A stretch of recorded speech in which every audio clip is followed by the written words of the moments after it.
En France, le combat est très très dur. C'est un combat de rue, le commerce. La grande distribution, c'est souvent la loi du plus fort. La loi du plus fort et les magasins plus grands. Les géants français de la distribution ont fait des fortunes avec les hypermarchés. Mais aujourd'hui, ce modèle s'essouffle, les modes de consommation ont changé et surtout l'empire du dehors attaque Amazon, le grand prédateur du commerce mondial. La déferlante du commerce électronique oblige les distributeurs français à réagir très vite. Quand on a en face de nous quelqu'un de violent, on réagit, bien sûr. Il faut s'adapter. Si on ne s'adapte pas, on disparaît. La menace de disparition est pourtant bien réelle. En 2016, les hypermarchés ont perdu 300 millions d'euros de chiffre d'affaires.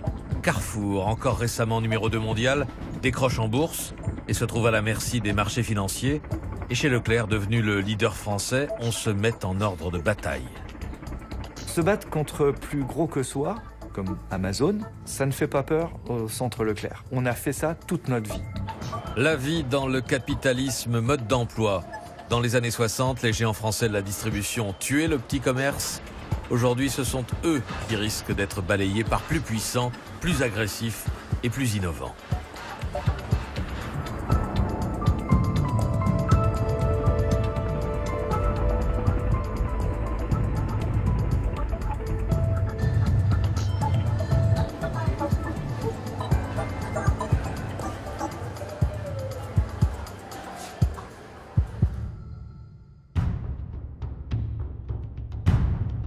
La guerre de la distribution, c'est une guerre économique. Les combattants sont des grands groupes, les uns sont des coopératives, les autres des groupes capitalistes.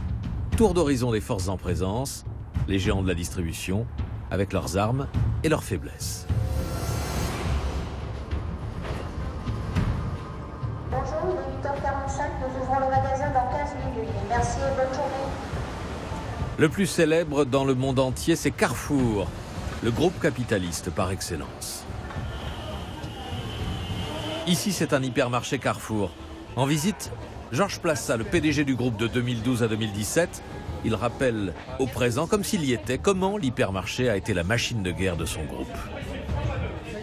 C'est Carrefour qui développe l'hyper d'une façon assez remarquable et qui prend beaucoup de parts de marché dans ce métier de la distribution parce qu'il a des magasins plus grands, une offre plus large et des prix probablement plus bas. Quand on dit hypermarché, c'est un supermarché plus grand. Et donc, on élargit encore le choix, on baisse encore les prix, on met des galeries marchandes avec des commerces complémentaires et on a un ensemble commercial qui est finalement l'équivalent des centres-villes avec du parking en plus, un accès plus facile et surtout, le temps qu'on veut y passer est très réparti entre le magasin central et tout ce qui se trouve autour. L'hypermarché est une invention française et pourtant il trouve son origine aux États-Unis dans les années 60. Là-bas, les futurs pionniers de l'hypermarché, Marcel Fournier et les frères Desforêts, des fils de famille de commerçants, découvrent le paradis américain, la consommation pour les classes moyennes qui vont en voiture acheter dans les centres commerciaux, ce que les Américains appellent des malls.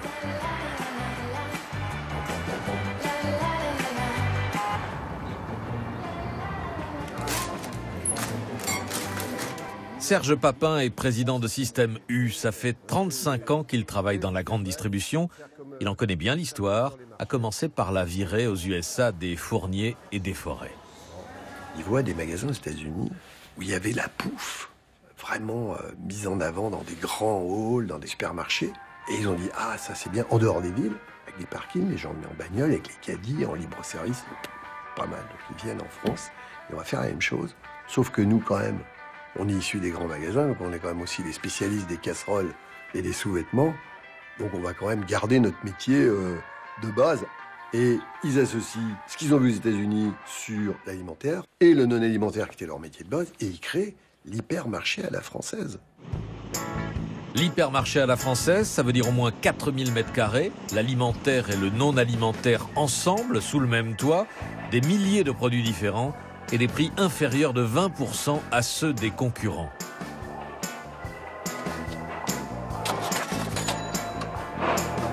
Très vite, les trois hommes introduisent leur société en bourse. Les marchés financiers, c'est la force de frappe de Carrefour. Ils lui permettent de multiplier les hypermarchés. Mais aujourd'hui, ces mêmes hypermarchés sont devenus un handicap pour Carrefour. La baisse de leur chiffre d'affaires met le groupe en danger. Longtemps numéro 2 mondial, il n'est plus que 5e.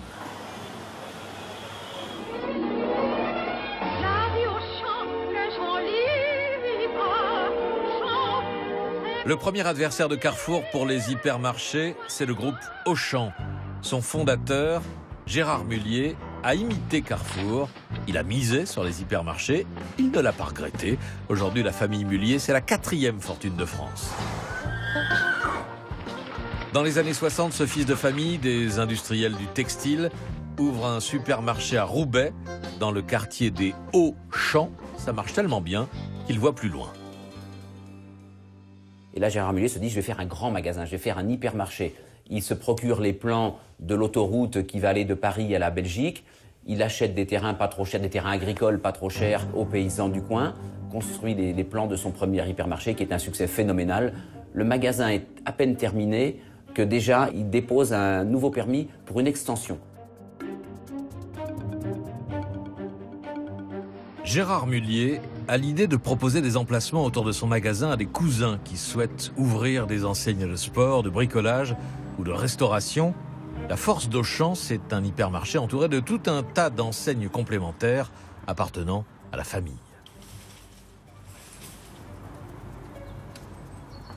Alors lui, il a compris la force de l'immobilier depuis le tout début. Et puis, il a généré dans sa famille et autour d'Auchan le goût de l'entreprise, ce qui fait que Auchan est aujourd'hui entouré de sociétés qui ont toutes eu à leur tête un membre de la famille et qui sont devenus des leaders. Ça fait donc une activité multimétier autour d'un patrimoine foncier immobilier qui est resté très puissant. Ils ont créé un pacte pour ça qui s'appelle le pacte Tous dans Tout et qui fait que chaque titre des holdings familiales ne peut être détenu que par des personnes étant des descendants directs par le sang des époux Mullier-Lestienne mariés donc en 1900. Donc c'est exclusivement familial. Quand vous quittez par exemple à l'occasion d'un divorce la famille Mullier, si vous êtes ce qu'ils appellent une pièce rapportée, un divorce, vous quittez, vous êtes censé et vous devez rendre vos titres. On vous rachète vos titres. Auchan, c'est un cas unique de capitalisme. Du capitalisme familial. 700 cousins désignent un conseil de gérance qui décide de la stratégie d'ensemble. Si les groupes capitalistes comme Carrefour sont de plus en plus dépendants des marchés financiers, chez les Mullier, la famille est un rempart contre les attaques de la finance internationale. Ça ne dépend pas de divers actionnaires, ça ne dépend que de la famille. Donc l'inconvénient, c'est que ça va lentement, mais ils ont un avantage structurel, c'est qu'ils ne dépendent pas de la bourse, donc ils peuvent se permettre quelques années défavorables pour essayer de rebondir. Les Mullier, par exemple, pour une aversion totale pour la bourse, disent la valeur d'une entreprise n'a pas à être à faire plus 10 un jour, moins 15 le lendemain parce qu'on a annoncé telle ou telle chose. La valeur d'une entreprise, c'est ses actifs. On a des chiffres. À Marseille, par exemple, Leclerc est moins cher qu'Hyper Casino. C'est moi qui dis. Oui, mais moi je fais mes courses à Angoulême. À Angoulême, Leclerc est moins cher qu'Intermarché, Auchan. Par exemple. Le grand concurrent de Carrefour et d'Auchan. Surprise, c'est un groupement coopératif. Leclerc. Au début des années 60, Édouard Leclerc vient de révolutionner la distribution avec ses centres Leclerc, un réseau de petits magasins pratiquant les prix les plus bas possibles. C'est la bête noire des petits commerçants, mais il a su médiatiser son combat pour le pouvoir d'achat. Leclerc, c'est aussi une histoire de famille, et on aime le montrer. À partir des années 90, Michel Édouard succède à son père à la tête du groupement coopératif. Aujourd'hui, il se souvient de ce virage inattendu qu'a pris son père dans les années 60. Quand Carrefour arrive, à la fin des années 60, c'est quand même un mastodonte, et on est quand même des petites choses. Carrefour arrive avec des capitaux, puis il crée le phénomène hypermarché, et donc d'autres enseignes copie Carrefour, et l'hypermarché, c'est comme une tache d'huile s'étend sur la France, à l'enseigne Euromarché, à l'enseigne Record, à l'enseigne Rallye, etc. Et donc, à l'intérieur du mouvement Leclerc, commerçants indépendants, les plus petits balisent un peu, et donc voient Mon père, il lui dit, mais on est foutu là. Face à l'hypermarché, on tiendra jamais avec nos petites surfaces de 300, 500, 1000 mètres carrés. Et donc mon père, lui, à ce moment-là, préconise de grandir avec Carrefour, faire du judo avec l'adversaire. Et la moitié des centres Leclerc suivent Édouard. Ils veulent rester indépendants, mais ils vont passer du super à l'hyper.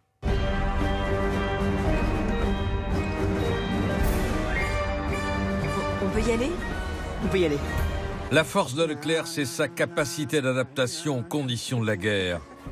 Désormais, son groupement, ce sera hypermarché plus prix bas, un positionnement payant. Encore aujourd'hui, en 2017, Leclerc a continué d'augmenter sa part de marché.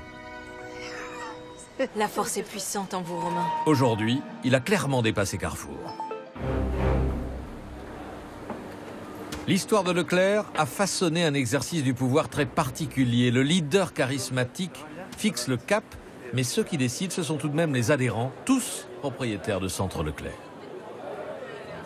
Aujourd'hui, c'est l'Assemblée générale de la coopérative du mouvement Leclerc. Et donc, il y a à peu près 600 chefs d'entreprise qui se font représenter, eux, qui viennent pour prendre les décisions stratégiques. Vous venez d'où? Chemillé. Vous venez d'où? De Bordeaux. Saint-Émilion. Saint-Émilion. Ça ressemble pourtant à une classique assemblée générale d'entreprises capitalistes, avec un patron et des actionnaires qui sont d'accord avec lui tant qu'il leur fait gagner de l'argent. Leclerc, c'est une congrégation de capitalistes en réalité. Alors, ils décrivent nos groupes comme des groupes capitalistes parce qu'on va chercher les capitaux sur le marché. Mais il n'y a pas plus capitaliste que les adhérents de Leclerc. Leur habit, leur mode de fonctionnement en meute, leur capacité de mutualiser tout ce qui est en amont des magasins et le fait qu'ils ont à leur tête quelqu'un qui prêche la bonne parole pour le consommateur en fait quelque chose de particulier. Mais fondamentalement, ils ont des ressorts similaires aux nôtres. L'objectif, c'est quand même de faire des profits pour alimenter sa croissance, réinvestir dans ses propres affaires, financer aussi la politique sociale qui est indispensable dans nos métiers. La machine de guerre Leclerc a fait la force de ces petits capitalistes locaux, les propriétaires de centres Leclerc. Le cas de ceux des magasins U est similaire. Autrefois, c'était Unico, des petits commerçants indépendants. Puis, ils se sont convertis aux supermarchés et aux hypermarchés. Aujourd'hui, c'est Système U. Et Serge Papin est le président du groupement coopératif.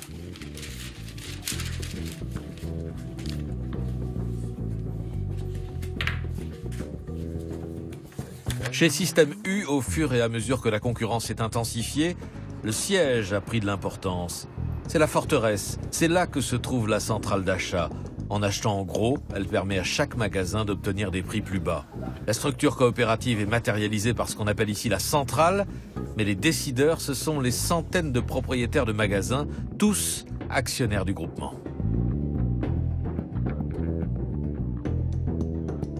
Chaque magasin est autonome, est propriété donc d'une famille, et les outils sont collectifs. Les outils, c'est quoi? C'est la logistique, par exemple, les camions, parce que c'est quand même l'enjeu le plus financier, le plus important, c'est comment on livre les marchandises, les achats, le marketing, la communication. Ce qui nous intéresse, nous, c'est que le centre de profit soit le magasin, pas la centrale, et que les familles qui sont à la tête de ces magasins puissent en vivre, puissent faire vivre leurs salariés, voilà.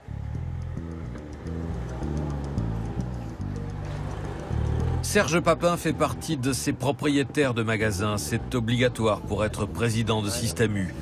Cet hypermarché, dans une petite ville de Vendée, il en partage la propriété avec sa sœur.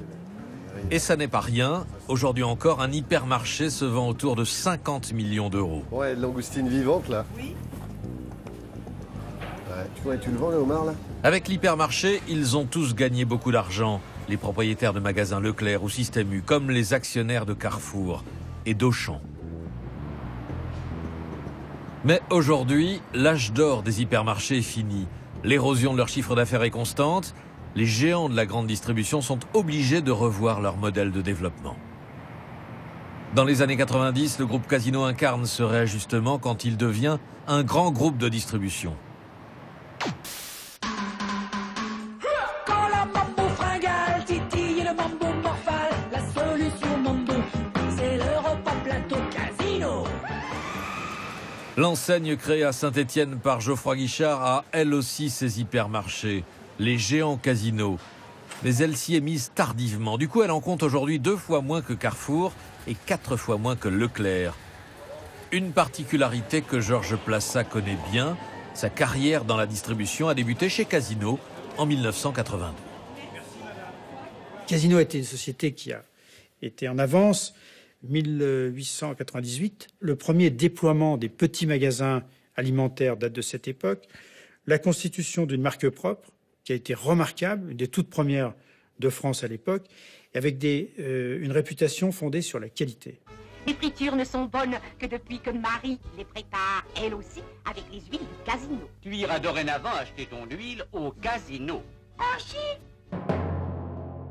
Quand l'hyper arrive, c'est une nouvelle formule de plus sur laquelle le groupe va un peu caler et va se concentrer plutôt sur ses activités historiques. Ces magasins de proximité étaient une faiblesse. Ils vont devenir une force. L'entreprise familiale Casino est désormais une société cotée en bourse quand, en 1991, Antoine Guichard, le petit-fils du fondateur, ouvre la porte à un nouveau venu qui a compris l'importance des magasins de ville dans la guerre économique. Il s'appelle Jean-Charles Naouri. 1 an plus tard, Naouri devient l'actionnaire principal du groupe Casino. Et pourtant, au départ, il n'a pas vraiment le profil du chef de guerre. Baccalauréat à 14 ans, premier à Normale Sup Sciences, Harvard, doctorat d'État en mathématiques, puis ENA et inspection des finances. Michel Bon a été PDG du groupe Carrefour de 85 à 92, énarque et inspecteur des finances lui aussi. Il est tout indiqué pour évoquer le personnage, disons, étrange qu'est Jean-Charles Naouri. Je connais bien Jean-Charles Naouri, qui est inspecteur des finances comme moi, et qui, vu par moi, est un génie. Alors, ceci étant, je ne suis pas sûr que ce soit agréable tous les jours d'être un génie, hein, mais il m'a toujours beaucoup impressionné. Naouri, c'est l'homme mystère de la grande distribution française, celui dont on parle peu parce qu'il ne parle pas. Mais dans la guerre économique, cultiver le secret est une tactique payante. Jean-Charles Naouri ne parle pas à la presse, car pour lui, il sait très très bien compter, et tout est comptabilisé. Et donc il ne veut pas parler à la presse parce qu'il ne veut rien dévoiler. La stratégie de non-communication de Jean-Charles Naouri, c'est aussi ça. Ne pas s'exposer et ne pas dévoiler de choses à sa concurrence. Directeur de cabinet de Pierre Bérégovoy de 1982 à 86, Jean-Charles Naouri met en œuvre la libéralisation des marchés financiers. Du coup, il connaît ces derniers comme sa poche. Il sait comment on peut bâtir une fortune à partir de rien, juste en s'endettant. J'ai connu comme fonctionnaire du temps de Jacques Delors et de Bérégovoy. Et c'était un type assez taciturne, il m'en voudra pas de dire assez terne, bien que d'origine de Méditerranée. Et quand il a repris Casino, j'aurais pas mis un copec sur lui. Et justement, il m'a épaté. D'ailleurs, je le lui ai dit. Il a constitué un groupe qui, à l'échelle internationale, pèse, ce qui suppose quand même de lui reconnaître une vision, une capacité de tenir la distance et un vrai projet. En 2000, Casino rachète Monoprix, Franprix et Leader Price. Carrefour et Auchan ripostent en lançant leur propre magasin de ville. Les géants français se repositionnent sur le magasin de proximité ouvert jusque tard, 7 jours sur 7, avec des produits tendance pour une clientèle urbaine aisée et des packagings pour tous les types de familles. Et dans la foulée, des magasins thématiques, bio par exemple. 2000, c'est aussi l'année où Casino rachète Cdiscount, le pionnier du commerce électronique, car au même moment, Amazon crée sa filiale française. Les magasins de ville d'une part, le e-commerce de l'autre, de nouveaux territoires viennent peu à peu remplacer ceux qui ont fait pendant un demi-siècle la fortune des géants de la distribution.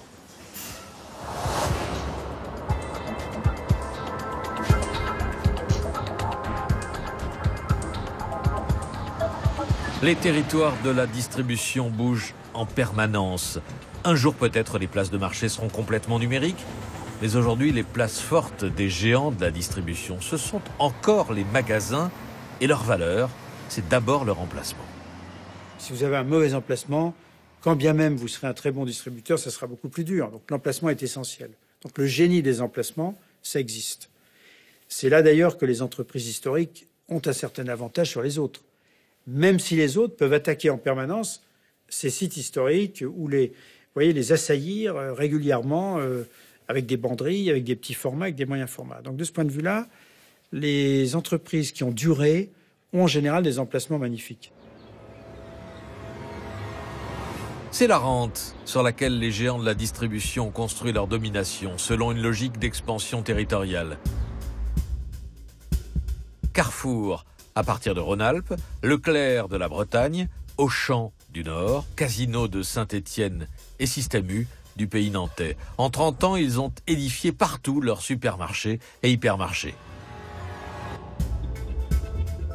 Une véritable colonisation du territoire avec des effets dévastateurs sur les paysages qu'elle a marqués physiquement en bétonnant le territoire à coups de zones commerciales passe-partout, sur les centres-villes qu'elle a vidés d'une grande partie de leurs commerçants.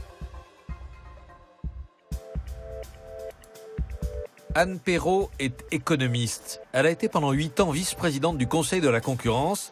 Elle rappelle l'époque où le pouvoir politique tentait d'éviter ces effets négatifs en limitant l'expansion de la grande distribution.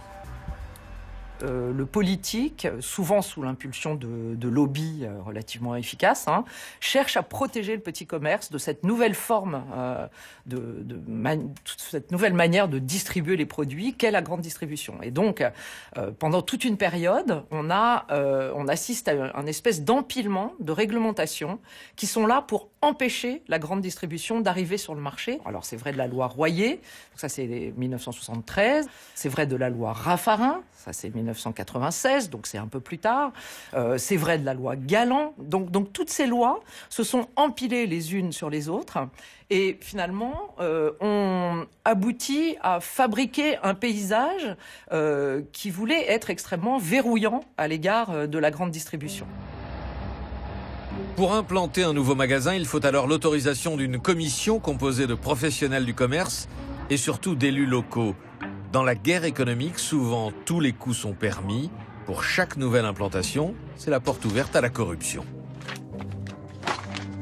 D'un seul coup, nos chers élus locaux ont eu le droit de vie ou de mort sur l'implantation ou non d'une nouvelle grande surface. Ils se sont aussi rendus compte que leur signature prenait de la valeur et s'est mis en place un système de corruption quasi généralisée où il fallait payer pour obtenir une signature. Et donc, Leclerc l'a lui-même dit, et Michel-Édouard Leclerc a dit, dans plus d'un cas sur deux, lors de l'implantation d'un hypermarché, il y a eu corruption politique. C'était de l'ordre de 1 million, 2 millions d'euros pour l'implantation d'un hypermarché pour une signature. Il y avait 3 niveaux d'autorisation successifs, un niveau départemental, un niveau national et un niveau ministériel. Il s'est trouvé certainement des personnes pour arriver à convaincre l'un de ces niveaux que c'était ça qu'il fallait faire plutôt qu'autre chose. Et avec les moyens que la morale réprouve. Voilà. Mais je vous parle d'un lointain passé maintenant, sûrement. Les marques que vous aimez, elles sont ici, elles sont toutes là. Pour éviter le micmac des autorisations, les grands groupes capitalistes ont assez vite choisi de conquérir de nouveaux territoires en rachetant carrément d'autres enseignes. Il s'est présenté l'occasion d'acheter un de nos concurrents historiques, qui était Euromarché, et ça nous a donné un magnifique levier de développement en France et un magnifique levier de rentabilité aussi, parce que lorsqu'on mettait un magasin Euromarché aux normes de rentabilité d'un magasin Carrefour, ça rapportait beaucoup d'argent. C'est la loi du plus fort, du plus riche, la concentration dans quelques grandes enseignes grâce à la disparition d'autres, mortes ou avalées. Quand j'étais jeune, je faisais où mes courses? Chez Rallye. L'enseigne n'existe pas. Plus. Chez Félix Potin. L'enseigne n'existe plus. Chez Euromarché. L'enseigne n'existe plus. Chez Montlore. l'enseigne n'existe plus. On pourrait lister comme ça un grand nombre d'enseignes. Le cimetière des marques de distributeurs qui ont disparu est bien rempli. Le cimetière des enseignes de distribution est peuplé de gens qui étaient très performants, mais qui n'avaient plus de raison d'être. Soit parce qu'ils vendaient trop cher, soit parce qu'ils ont fait du fric, et puis voilà, le consommateur a zappé. Les économistes appellent ça une consolidation du marché. C'est tout simplement une réduction du nombre de ses acteurs. Les stratégies d'alliance accentuent encore cette concentration. En 2014, pour obtenir les mêmes prix que Carrefour et Leclerc, les autres gros bras de la distribution regroupent leurs centrales d'achat. Casino avec Intermarché, Système U avec Auchan. La puissance des centrales d'achat grandit et ça et là, en dehors des villes, apparaissent les nouvelles forteresses des géants de la distribution, des entrepôts de plus en plus automatisés et robotisés. Ainsi, la grande distribution est aujourd'hui ce qu'on appelle un oligopole, un petit club franco-français de concurrents bénéficiant d'une rente de situation, un territoire protégé. Le protectionnisme, il est inscrit dans la loi. Quand on dit que pour s'implanter, il faut d'abord passer par les fourches codines d'une commission qui va regarder votre dossier, dans laquelle siègent vos concurrents et dans lequel, in fine, on va vous donner l'autorisation ou pas de venir vous implanter sur un territoire donné, évidemment, alors on peut appeler ça du protectionnisme, c'est des barrières à l'entrée, d'une manière plus générale. C'est tout à fait un oligopole franco-français pour une raison relativement simple, c'est que ces barrières à l'entrée, elles ont agi aussi vis-à-vis des distributeurs étrangers et en particulier vis-à-vis de ce qu'on appelle les hard discounters. Ces fameux hard discounters qui étaient souvent allemands, en tout cas qui venaient du nord de l'Europe, ont eu énormément de difficultés à s'implanter. La France est l'un des pays dans lesquels les hard discounters se sont le moins implantés en Europe. Et donc évidemment cette animation concurrentielle n'a pas eu lieu. Et donc, ça n'a pas non plus stimulé beaucoup la concurrence entre les enseignes, disons, les marques de distributeurs qu'on connaît et qui ne sont pas des hard discounters. Depuis le début des années 2010, les règles d'implantation de grandes surfaces sont assouplies. La porte est davantage ouverte à de nouveaux entrants. Aujourd'hui débarque en France un géant de la distribution, l'américain Costco, deuxième mondial, chiffre d'affaires 100 milliards d'euros, une formule à mi-chemin entre l'hypermarché et le club entrepôt de hard discount genre métro. Après un premier refus en 2013 en Seine-et-Marne, Costco obtient l'année suivante une autorisation d'implantation dans l'Essonne pour un magasin entrepôt de 12 000 mètres carrés, autrement dit une sorte d'hypermarché. Son parcours dans la réglementation française, le responsable de Costco France le considère avec un regard typiquement nord-américain. Il y a plus de règles qu'en Amérique du Nord, mais je vous dirais que c'est très différent. Je vous donne un exemple. Je veux dire, si on veut s'installer dans une commune, ici, on va demander d'avoir l'autorisation du maire. Tandis qu'au Canada, je vous donne un exemple. Si vous êtes propriétaire d'un foncier qui est zoné commercial et on décide qu'on fait affaire ensemble, mais ça reste entre nous. Pour nous, ça a été un dossier qui a été très éducatif parce que ça m'a permis de comprendre un peu les lois de la France, comprendre les commissions, les différentes commissions. Donc, si c'est ça les règles, donc nous, on va définitivement s'y mettre. On va travailler fort à vraiment respecter tout ce qu'ils vont nous demander de faire afin de pouvoir ouvrir le plus de Costco possible puis le faire découvrir aux consommateurs français.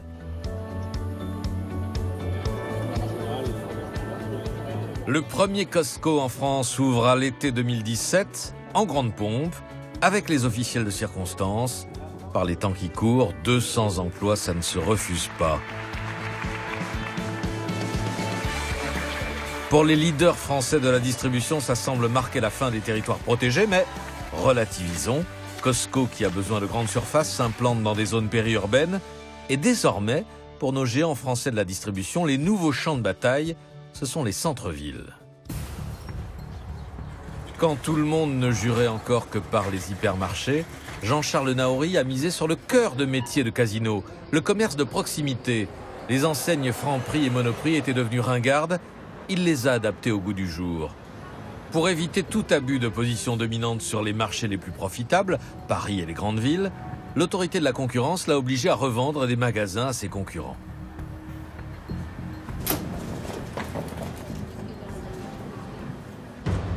Alors avec un temps de retard, les autres enseignes misent elles aussi sur les petites et moyennes surfaces en centre-ville, pour lesquelles l'argument premier n'est pas le prix bas, mais une présence adaptée à la vie dans les centres urbains.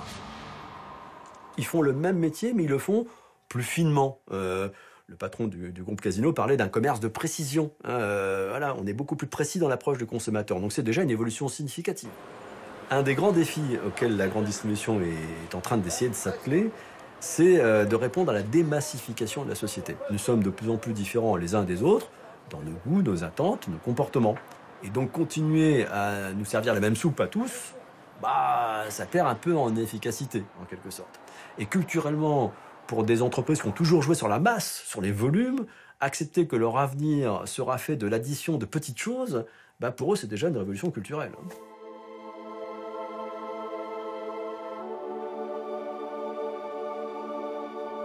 Les géants des hyper se sont quand même préparés à l'érosion de l'hypermarché dans l'Hexagone. Dans les années 80, ils se sont lancés à l'assaut de nouveaux territoires à l'international. C'est ainsi que nos grands groupes capitalistes ont commencé à conquérir le monde. 341,040 farmers work every day for Carrefour to deliver directly fresh fruit and vegetable product. There's a trust. We call it Carrefour. On a fait toute une réflexion avec les frères Desforêts, avec l'équipe de direction, c'est-à-dire le directeur pays, pour arriver à la conclusion qu'au fond, l'hyper était surtout un modèle pour des pays en train d'entrer dans la consommation de masse. Ce qui avait été le cas de la France dans les années 60, 70, mais ce qui allait l'être de moins en moins. Alors on a développé l'Espagne d'une façon extraordinaire. Je pense que quand je suis arrivé, il devait y avoir 14 magasins. Quand je suis parti, on devait en être à une cinquantaine. C'était énorme, quoi, et très profitable. On s'était beaucoup développé au Brésil. On était devenu le numéro 1 du Brésil en matière de distribution. On avait fait la même chose en Argentine. Et ça nous donnait un très fort développement. Et un très fort développement qui était relativement soutenable parce que l'ouverture d'un magasin générait pas mal de trésorerie qui permettait de financer celui d'après, etc., etc. Donc on pouvait se développer à un rythme relativement rapide sans aller chercher de l'argent à l'extérieur et donc sans diluer le capital familial. Cette opportunité n'est pas passée inaperçue dans le paradis du capital familial, autrement dit Auchan, toujours désireux de s'inspirer du grand concurrent Carrefour. Les muliers qui étaient en Pologne et qui regardaient de près ce qui se passait en Russie, dès qu'ils ont compris que la situation était en train de se stabiliser, ils y sont allés. Et évidemment, ils y sont allés à la mulier. Là où Carrefour et Walmart avaient loué des bureaux dans des tours de verre à l'équivalent de la City moscovite, les muliers n'ont rien fait de tout ça. Ils ont envoyé des stagiaires d'école de commerce dans des familles pour voir comment les Russes mangeaient, le rythme des repas, qu'est-ce qu'ils achetaient, ce qu'ils n'achetaient pas. Ils ont ouvert un premier magasin, évidemment en passant par la case corruption. Et donc les muliers ont été très réalistes en Russie, très pragmatiques et puis très malins. Si vous regardez aujourd'hui les plus gros Auchan dans le monde en termes de chiffre d'affaires, ceux qui font 350 millions d'euros par exemple, c'est considérable. 350 millions d'euros, ils sont tous à Moscou. C'est un modèle qui se globalise, on est en pleine mondialisation, on n'a pas des frontières, on ne reste pas entre soi dans l'Hexagone. C'est un modèle qui aura les mêmes conséquences chez les autres que chez nous. Et donc, finalement, c'est le modèle capitaliste mondial financiarisé qui veut que tout pour l'actionnaire et rien pour les autres. Suivant cette logique, un déclin du modèle de l'hyper en France pourrait inciter certaines enseignes à se recentrer sur les territoires lointains pour le plus grand profit de leurs actionnaires. En effet, à l'échelle de la géographie mondiale des hypermarchés, la France est vraiment toute petite.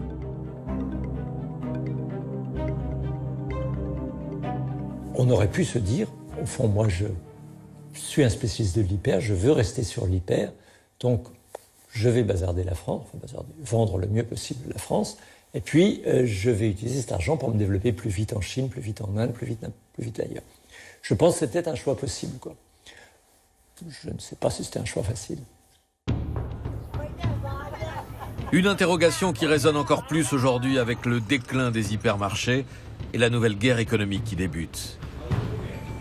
Car depuis les années 2000, Amazon tisse patiemment sa toile, maillant le territoire avec ses entrepôts et ses centres de distribution. Une menace que pendant longtemps les géants français de la distribution n'ont pas semblé prendre au sérieux. Il est vrai qu'ils étaient surtout occupés à se battre dans la guerre des prix.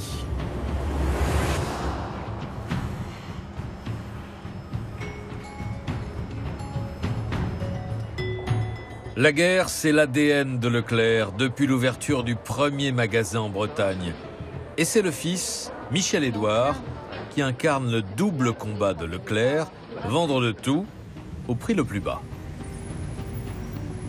Quand il rejoint le groupement Leclerc, au début des années 80, après des études d'économie et de sciences politiques, c'est avec les carburants qu'il fait ses premières armes. Il va y endosser avec une certaine délectation le rôle de l'empêcheur de tourner en rond.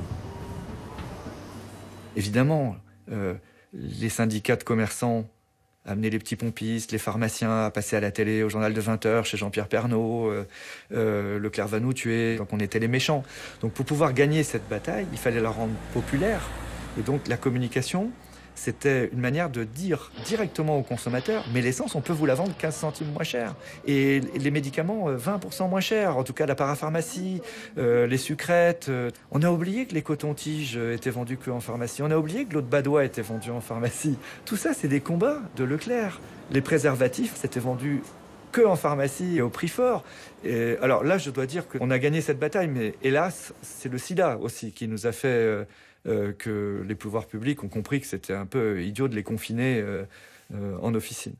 On a créé un site utile pour les gens, qui est le moins cher.com. Un site où l'on peut comparer 550 000 prix chez 8 distributeurs pour vérifier qui est vraiment le moins cher. Après être passé en force et avoir lutté pied à pied sur le terrain juridique, Michel-Édouard Leclerc profite d'un assouplissement de la réglementation pour lancer la publicité comparative. Parce que c'est utile de savoir qui est le moins cher.com. C'est nous qui avons fait changer la loi, c'est nous qui avons obligé les industriels à lâcher le pied, c'est nous qui avons obligé nos concurrents à cramer des marges pour s'aligner sur le prix. Et en plus, la création de comparateurs, des premiers comparateurs publicitaires, a rendu public ces écarts de prix. Et évidemment, ça a tout fait pour donner des boutons à Monoprix, à Casino et même à Carrefour. Vous savez qu'il y a trois sortes de mensonges. Il y a les petits mensonges, il y a les moyens mensonges et il y a le comparateur. C'est pour rire, mais Leclerc dit toujours qu'il est le moins cher. Tant mieux, moi je suis d'accord. Alors, t'es le moins cher, tout va bien, pas de problème. Hein.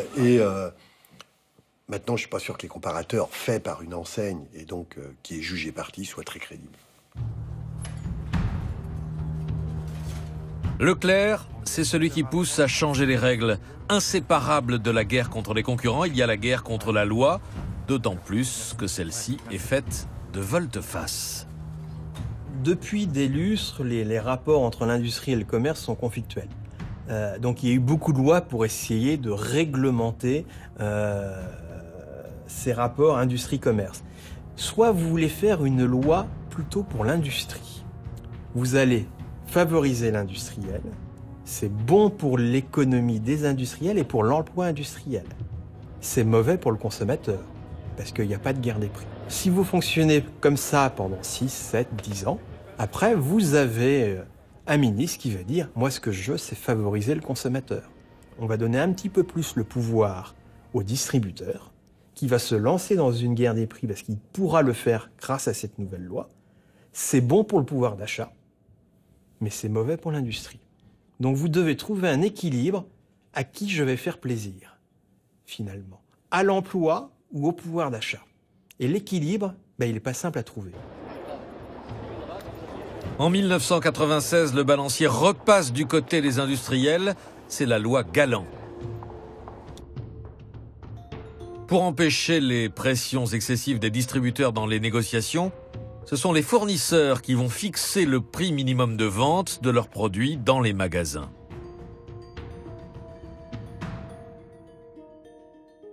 La loi Galland, ça a fait grimper les prix en France. Et notamment, au moment du passage à l'euro, on a imputé à l'euro cette inflation. Alors qu'en fait, c'est une loi bien française qui a, avec la complicité des pouvoirs publics, sous l'égide des pouvoirs publics, organisé une inflation structurée et issue d'une législation.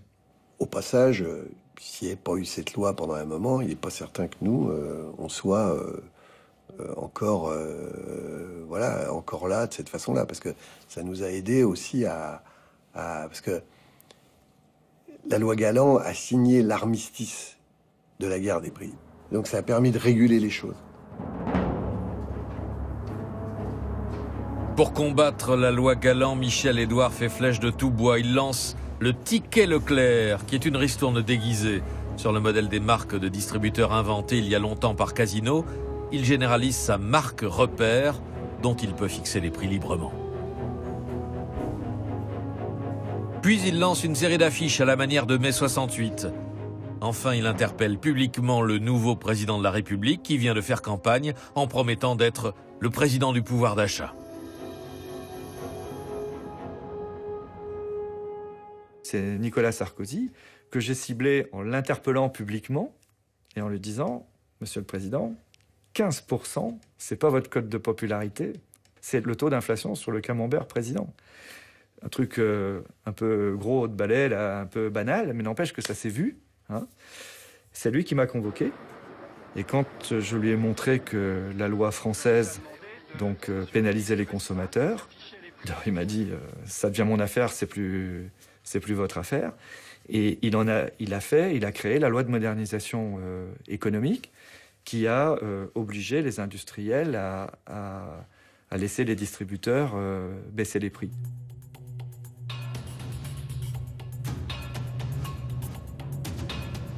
Donc là, oui, la LME a permis aux distributeurs de faire la guerre des prix. Résultat, les industriels s'en plaignent, probablement à juste titre, parce que là, ils disent guerre des prix, c'est mauvais pour mes marges. Il s'en est suivi des cris d'orfraie dans le monde industriel, des cris d'orfraie à la Fédération du commerce et de la distribution. Nous y sommes allés à fond. Alors, inutile de vous dire qu'on ne s'est pas fait que des copains et qu'on est devenu très vite le bouc émissaire de ce qu'à tort, d'ailleurs, on a appelé la déflation, parce qu'à l'époque, c'était juste un alignement des prix français sur les prix européens.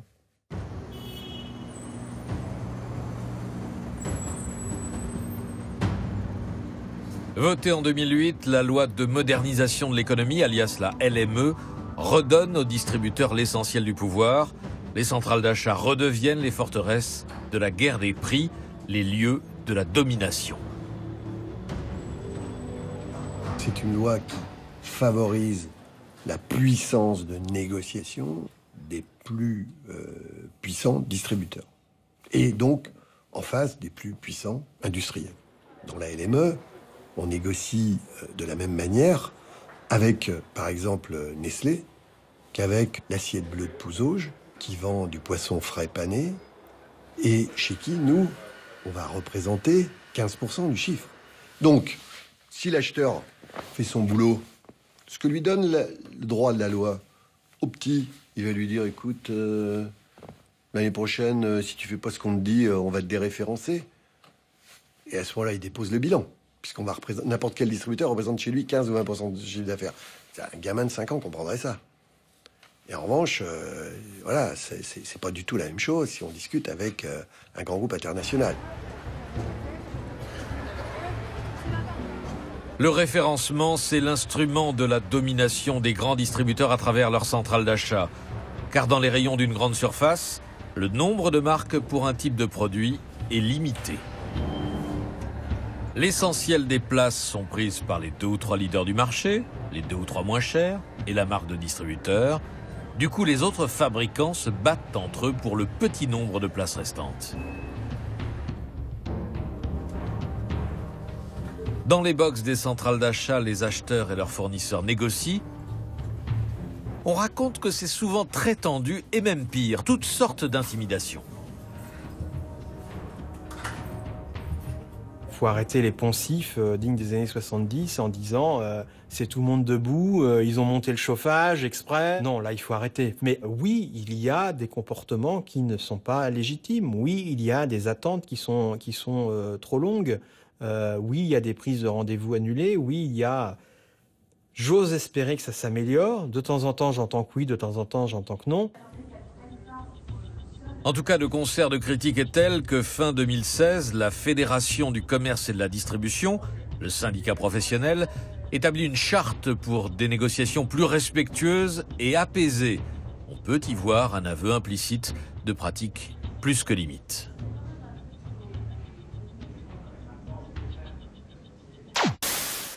Comment dire? La famille C est une famille. Toute la semaine, elle entend parler du pouvoir d'achat. Le pouvoir d'achat est le thème préféré des médias et des hommes politiques. La guerre des prix peut être séduisante pour le consommateur, c'est le pouvoir d'achat, mais elle fait des dégâts collatéraux dans toute la société. Première victime collatérale, les petits commerçants décimés par les premières batailles de la guerre des prix dans les années 50 avec le discount d'Édouard Leclerc et dans les années 60 avec la déferlante des hypermarchés. Ils ont tenté de résister, en vain. Mais au-delà de la question des commerces, la guerre des prix impacte aujourd'hui tout le tissu économique. Il faut savoir, dans l'économie globale, ce qui procède de la baisse des prix pour améliorer, entre guillemets, ce que vous appelez le pouvoir d'achat, et de ce qui va finir par faire baisser l'économie elle-même, parce que quand vous baissez les prix, vous êtes obligé de baisser les prix de vos propres collaborateurs. Si vous ne baissez pas les prix de vos propres collaborateurs, il faut faire baisser les prix des marchandises qui vous sont vendues. Si vous baissez le prix des marchandises qui vous sont vendues, c'est celui qui vous les vend qui va devoir baisser le prix de ses collaborateurs. On est dans une interdépendance très forte. On a une variable d'ajustement qui est l'humain. On peut très bien imposer aux fournisseurs en leur disant voilà, vous êtes trop cher, vous produisez trop cher, allez donc produire ailleurs, délocaliser, faites comme nous. Allez donc acheter à l'étranger où il y a des gens qui produisent aussi bien que nous. Aux paysans, on leur dit voilà, ces gens qui désherbent à la main, qui sèvent, etc. Non, on va mécaniser. Mettez donc de la chimie à la place d'eux, mettez donc des machines. Et si vous le faites pas, on ne travaille plus avec vous parce qu'on veut des prix bas. Tout ça, ça entraîne quoi ? Moins de salariés dans le commerce, moins de salariés dans le secteur agricole. On est passé de 6 millions de paysans à 400 000 aujourd'hui. On perd en France quand même une exploitation agricole toutes les 20 minutes. C'est énorme. Autre victime collatérale donc, les paysans. Leur colère cible les géants de la distribution, accusés d'être les principaux responsables de leur appauvrissement, et principalement Leclerc, le spécialiste de la guerre des prix. Henri Brichard est agriculteur-éleveur dans le nord de l'Aisne, pas loin de la Belgique. Il est aussi vice-président de la FNSEA, le syndicat agricole majoritaire. Il y est en charge des questions liées à la grande distribution et à la consommation.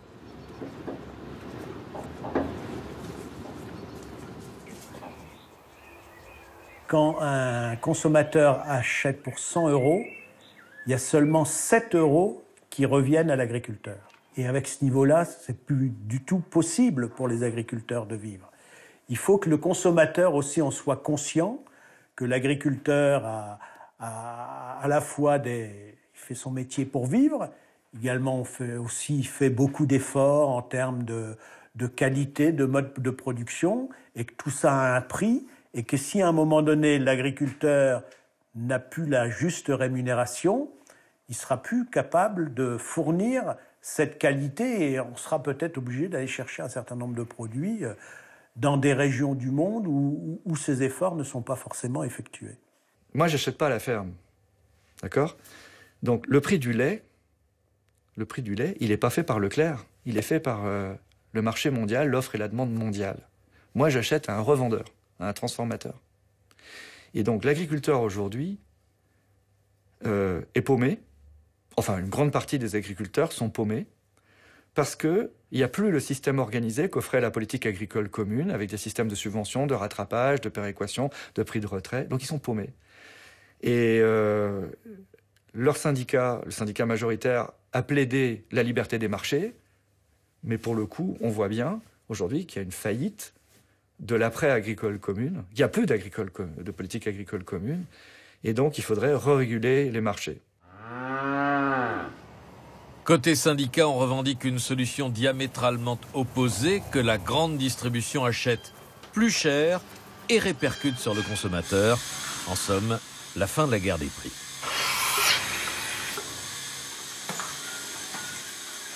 Je pense qu'on est arrivé au bout d'un système de cette guerre des prix où tout le monde s'aperçoit qu'il va finir par être perdant. Des chaînes de distribution qui se font la guerre des prix, à un moment donné, quand ils sont arrivés au prix le plus bas du plus bas, comment ils font pour s'en sortir? Donc je crois qu'il y a une forme de prise de conscience, même au niveau de la distribution, pour se dire il faut inventer d'autres choses.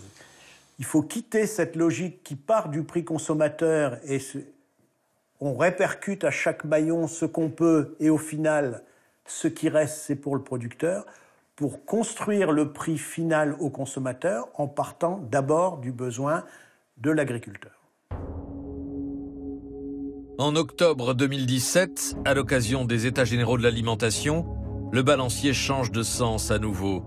Le président de la République s'engage à faire relever les prix d'achat distributeurs pour permettre aux agriculteurs d'être mieux rémunérés. Stopper la guerre des prix, c'est stopper la dévalorisation permanente du revenu des agriculteurs, c'est leur permettre de vivre, ou plutôt de revivre, de leur travail. Et quand vous avez des prix alimentaires, des produits alimentaires en promotion permanente, vous n'avez plus la notion de prix. La FNSEA applaudit, la Fédération du commerce et de la distribution aussi, qui regroupe tous les distributeurs sauf Leclerc.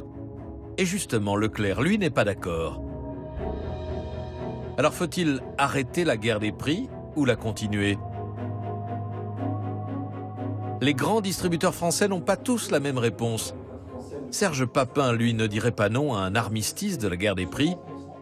Ce jour-là, il intervient lors d'un événement organisé par un industriel de l'agroalimentaire et consacré à un nouveau slogan, le bien manger. C'est quoi pour vous manger mieux ? On a dit il faut faire des prix, baisser les prix. Bon, mission accomplie, mais à quel prix ? Voilà ce qu'on va payer, parce qu'on voit bien la santé est en jeu, je sais pas, comment dirais-je, le développement des entreprises, l'agriculture, et on a une inquiétude du consommateur qui est symbolisée par ce Pierre Rabhi, par exemple, qui est connu maintenant. Et Pierre Rabhi, quand vous le rencontrez et que vous mangez avec lui, il vous souhaite pas bon appétit, il vous souhaite bonne chance. Ce qui va être intéressant, c'est de voir comment, maintenant, de nouveau, on peut redonner confiance aux consommateurs et qu'on puisse vraiment et sincèrement se souhaiter bon appétit. Serge Papin, dynamique pilote de Système U, je me sentais très proche de lui, mais son discours aujourd'hui sur le bien manger et tout ça, il est juste, mais pas à ce prix-là. C'est-à-dire qu'il ne doit pas servir de caution à toute la distribution pour prendre des marges. Il y a quelques mois, une étude est sortie sur le prix du bio en France. Le bio était 64% plus cher que le produit conventionnel.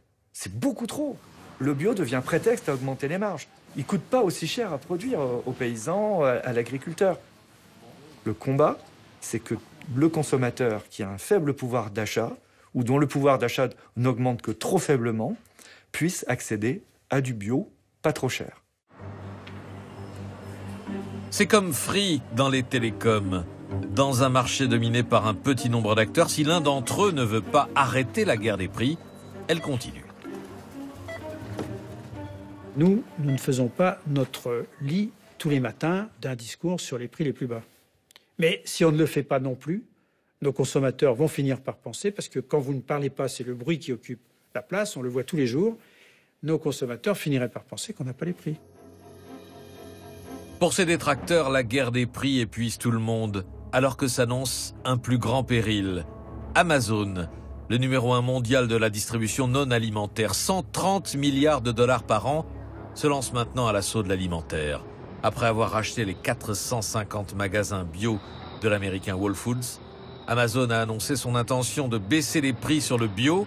La guerre des prix n'est pas finie, elle ne fait peut-être que commencer, car les géants du e-commerce ne respectent rien. Ce sont les nouveaux barbares.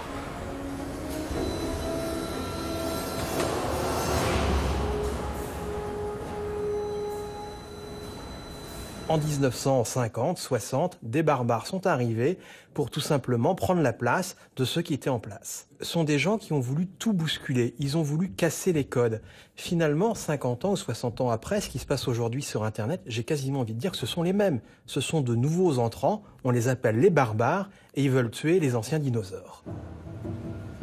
Les guerres locales ne sont pas encore finies que commence la guerre mondiale du commerce.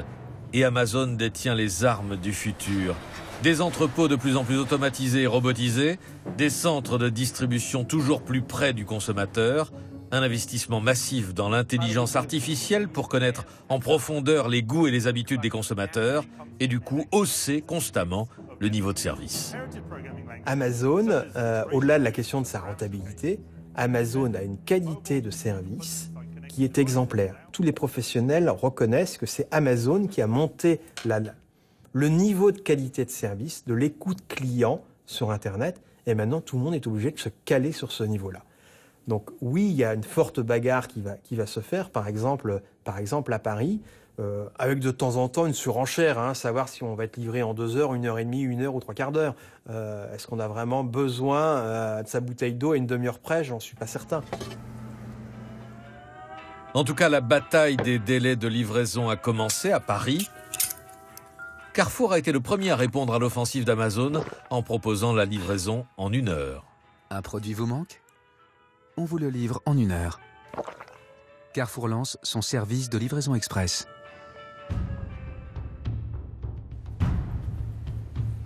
Ainsi, Amazon oblige les grands distributeurs à jouer selon ses règles, tout en ne suivant pas celles de tout le monde. Le géant américain ne paie que très peu d'impôts en France et n'a pas les mêmes contraintes fiscales et sociales. Le délégué général de la Fédération du commerce et de la distribution répercute les revendications de nos géants de la distribution. L'égalité des conditions de concurrence, elle porte sur 5 points simples.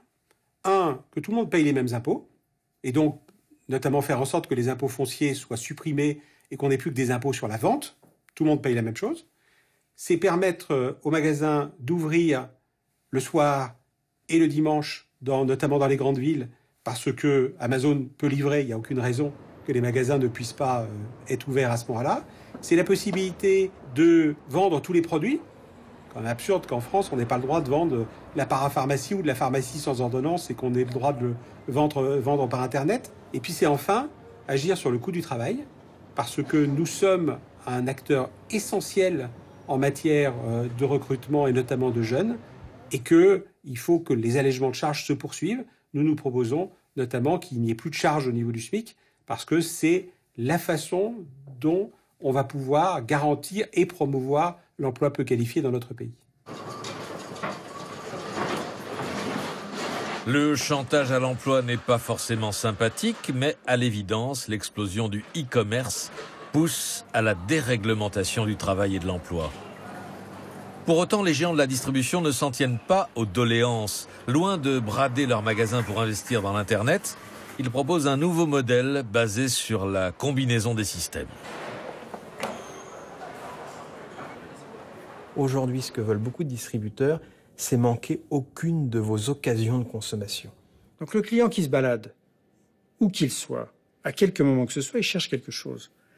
Si, avec son portable, il sait où il va trouver le produit qu'il cherche chez nous, que ce soit dans un petit, dans un moyen, dans un grand magasin, on est disponible pour lui. S'il veut aller dans le magasin pour chercher son produit, il peut. S'il veut être livré chez lui, il peut.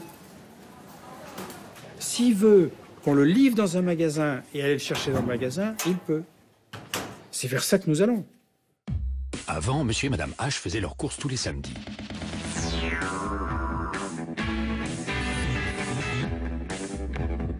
Aujourd'hui, ils font toujours leurs courses, mais sur Internet, chez Leclerc.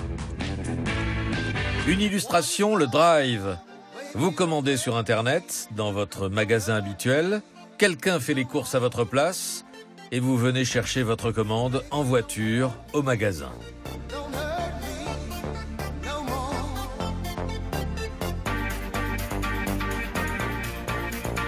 Le Drive en 2016, c'est tout de même plus de 5 milliards d'euros de chiffre d'affaires.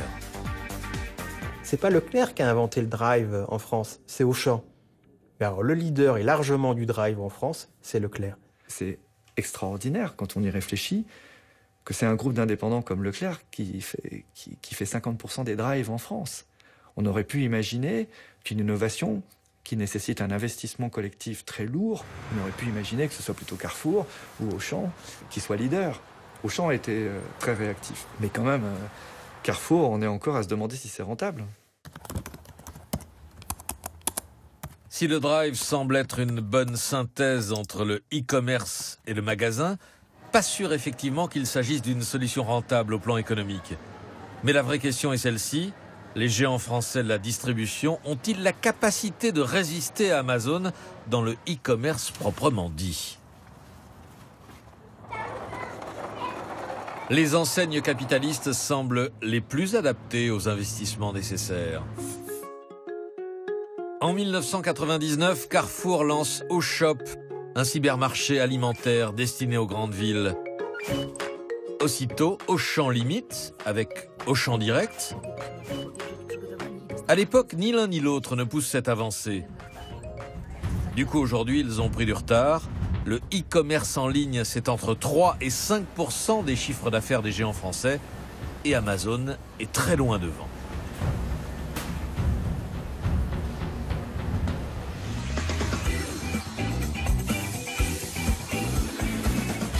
Dites-moi, Amazon, ça y est, hein, vient vous concurrencer. J'ai vu que ça commence à faire mal à Carrefour. Et vous ? Nous sommes prêts. Nous, les ploucs de province, les épiciers de province, on a compris que ça allait nous arriver comme une tempête. Alors on s'est mis comme le granit en boule en Bretagne. Hein, on attend la tempête. On a investi sur la revitalisation de l'offre de nos hypermarchés. On a investi sur des circuits courts. Et je pense que d'ici 2020, on fera nous-mêmes 10% de notre chiffre d'affaires à partir du digital. Donc en 2018, vous prévoyez quoi ? Et en 2018, je pense qu'on sera la première enseigne, le premier employeur français en France. Le premier employeur ? Ouais. Combien de personnes ? 125, 130. 130 000. Ouais. Et combien d'emplois créés en 2018 ? On est sur 3 000 minimum par an. Ouais. Dans des fonctions logistiques, dans des fonctions marketing. On prend la révolution technologique et digitale comme étant une obligation de faire. Le nouveau site Leclerc est en ligne. Vous pouvez maintenant retrouver tout l'univers de votre enseigne préférée. Une fois de plus, Leclerc bataille à contre-courant. Son plan pour affronter Amazon, créer de l'emploi en jouant le digital avec les magasins et non pas contre eux. Si demain, le modèle e-commerce pur, incarné par Amazon, devenait le seul modèle, il est clair qu'il y aurait une déstabilisation très forte, déstabilisation de l'emploi. Par millions d'euros de chiffre d'affaires, ce sont des entreprises qui représentent 3 à 5 fois moins d'emplois. N'oublions pas que nous sommes les premiers recruteurs de jeunes peu qualifiés dans ce pays. Aujourd'hui encore, la grande distribution crée des emplois, mais avec un net ralentissement en 2016 et 2017. On peut craindre que le tassement de l'activité des hypermarchés et la concurrence du e-commerce, en réduisant les profits, ne poussent les géants capitalistes de la distribution à agir sur une variable d'ajustement bien connue, l'humain. Il y a des gains de productivité à faire et tout simplement, c'est de comprimer les coûts. Comprimer les coûts, ça veut dire franchement et clairement supprimer l'humain partout où on le peut. C'est le principe de la grande distribution. C'est de faire passer à la trappe les 400 000 caissiers de la grande distribution pour les remplacer par des caisses automatiques. Donc on va vers un modèle déshumanisé. C'est une machine aujourd'hui qui s'emballe, c'est une machine infernale. Moi j'aime bien dire c'est une sorte d'arme de destruction massive, hein, une espèce de bulldozer qui avance vers la société, qui ne s'arrête plus, qui est lancée à pleine vitesse. Il n'y a pas de raison qu'elle s'arrête puisque rien n'arrête. Pour moi, la vraie problématique, c'est pas de savoir si les distributeurs vont garder ou pas leurs caissières. La vraie problématique, c'est de savoir si les distributeurs vont garder ou pas des salariés dans leurs magasins. Je ne crois pas du tout à la disparition des êtres vivants dans les magasins, comme certains mauvais prophètes le prédisent. Par contre, demain, vous allez payer avec votre smartphone. Donc, il va y avoir une accélération du processus de paiement. Vous serez connecté préalablement à votre arrivée dans le magasin, vous aurez été identifié, vous passez et en 2 secondes, votre caisse est faite. On sait, dans les grandes surfaces alimentaires, que le passage à la caisse, c'est le problème. C'est l'irritant majeur du point de vue des consommateurs. Donc il va falloir, on a beaucoup travaillé déjà là-dessus, hein, mais il va falloir encore aller plus loin dans la levée de cet irritant. Donc on a essayé avec les caisses automatiques. Bon, en fait, on fait bosser un peu plus le consommateur, donc il est pas très chaud. On sait, et Amazon est déjà en train de le mettre en place, on va avoir des solutions techniques qui permettront de se passer définitivement de la caisse. It's really that simple. Take whatever you like. Anything you pick up is automatically added to your virtual cart. Le magasin du futur, sans caisse ni caissière. Amazon l'expérimente dans cette supérette aux États-Unis à Seattle, là où se trouve son siège social. Septembre 2017, Amazon cherche à acheter un distributeur français. Carrefour et Casino seraient les plus convoités. À la lumière de ces images, on comprend ce qu'Amazon veut en faire. On commence à voir la convergence des magasins et du digital. Il n'y a pratiquement plus d'entreprise de digital qui, ayant démarré seulement avec le digital, s'est exonérée de mettre en œuvre des magasins. Tous. Donc, le combat pour demain, c'est d'arriver à être excellent sur le digital et dans les magasins. Et la convergence des deux, l'articulation des deux, la connexion des deux au service du client, parce que le client, c'est le mobile, on va pouvoir le suivre, il va pouvoir nous suivre, il va pouvoir comprendre ce que nous pouvons lui vendre, où nous sommes et répondre à ses besoins. Ça, c'est le grand enjeu.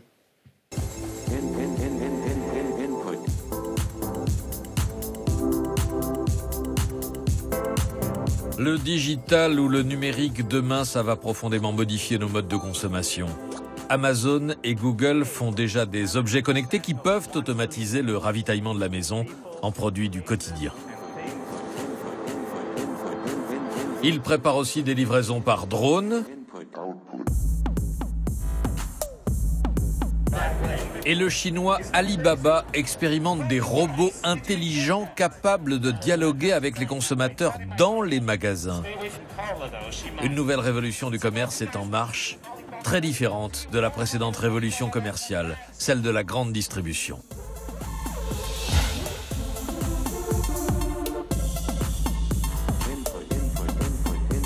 Je pense qu'on vit les premiers soubresauts d'une révolution commerciale qui sera aussi une vague de destruction créatrice. C'est-à-dire qu'on va détruire l'ordre ancien pour un ordre nouveau. Donc ça, je pense que tout le monde en est à peu près convaincu. La vraie question que ça pose, c'est ce que ça va être avec les mêmes acteurs. Est-ce que ça va être avec les mêmes acteurs? Est-ce que ceux qui ont été à l'origine de la destruction créatrice précédente seront capables de trouver en interne les ressorts pour inventer le commerce de demain? Ce que nous montre l'histoire du capitalisme en général, c'est que c'est rarement les mêmes. C'est rarement les mêmes. Aïe, aïe, aïe, aïe, aïe, aïe, aïe, aïe.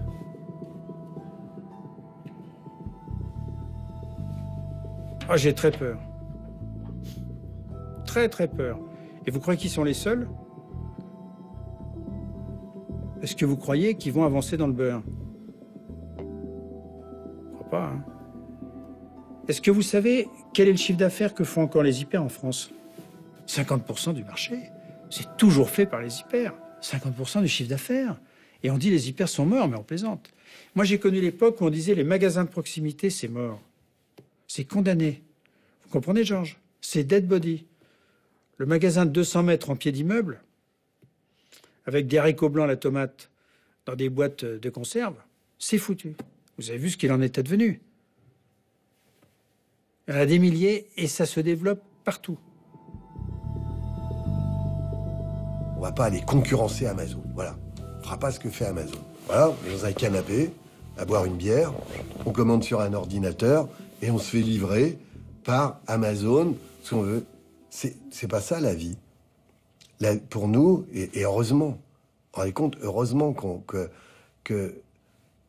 considère, nous, que la modernité, c'est d'avoir un bon boucher.